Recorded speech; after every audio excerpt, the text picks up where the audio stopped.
Indeed, let's continue with that. Our focus on crime in this hour. Robbery, murder, hijacking and rape continue to be the biggest crimes committed in South Africa.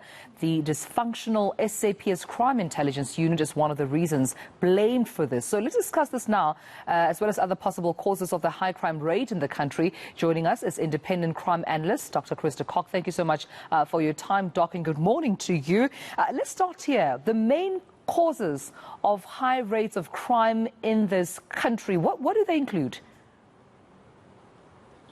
Well, the main causes of crime in this country is firstly socioeconomic. I mean, if people don't have food to eat, if they are very poor, that may cause crime. But not all our crime, actually most of our crime is not caused by these socioeconomic conditions, but by organized crime and by people who maybe originally start to steal and to rob because their stomach is empty, but then later the greed takes over and they commit more and more and more crime. The other reason for our crime levels, which are high, is our policing is not up to the standard that it should be. I always, and on this very same station, I've referred to it in the past, we had much more success against crime in the period from 2022-3, the years 2 and 3, down to 2012. And then suddenly from 2012, our crime just started to skyrocket. Yeah. Especially robberies and especially murder. And murder is a trend which can be trusted. And that is an indication that there is something wrong with our policing. And what is wrong with our policing is we have not the necessary levels of visibility based on intelligence. Well, that being said, Doc, I just wonder, besides not having enough boots on the ground, visibility on the ground from the SAPS, do we actually have the skills?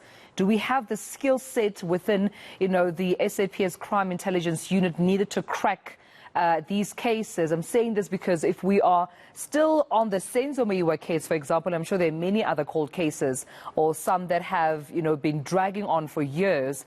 Doesn't it then bring into question whether we have the right set of skills in the SAPS?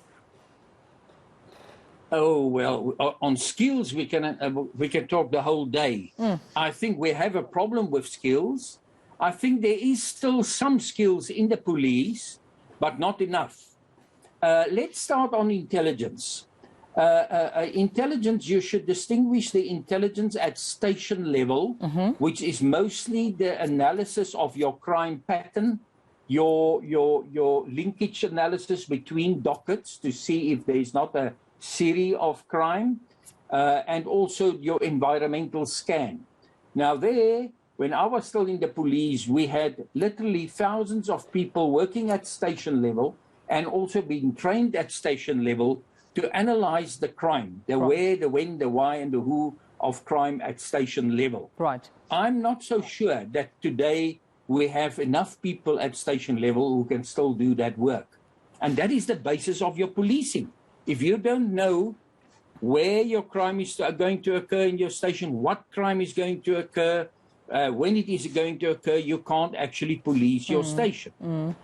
But then there's another kind of intelligence, and that is the intelligence on organized crime, on crimes against the state.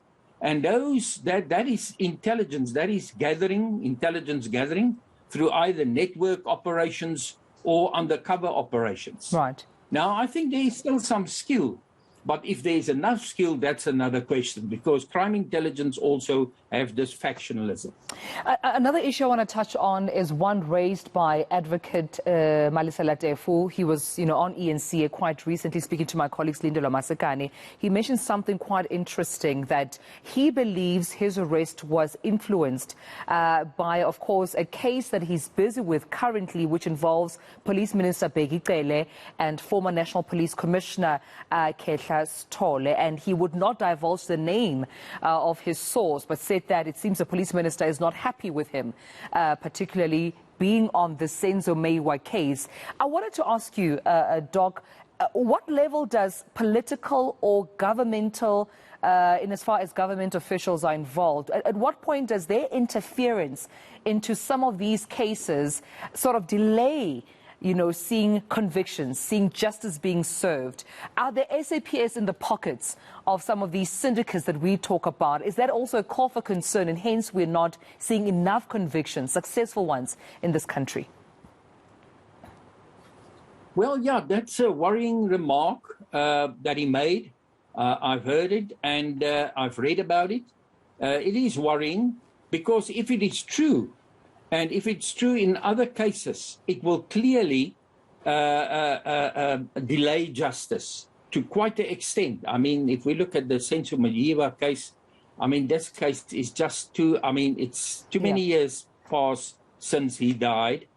And I think that will be really shocking if it is as a result of high-level political influence from high level in the police, and that hopefully it is not true. All right. But I can't say at this stage. Okay, we'll have to leave it there. But it will definitely have a negative. There should be no political interference. Absolutely, absolutely. Well, I appreciate you speaking to me this morning. That's all the time I had with you. Independent crime analyst Dr. Kock. Thank you so much for your time this morning.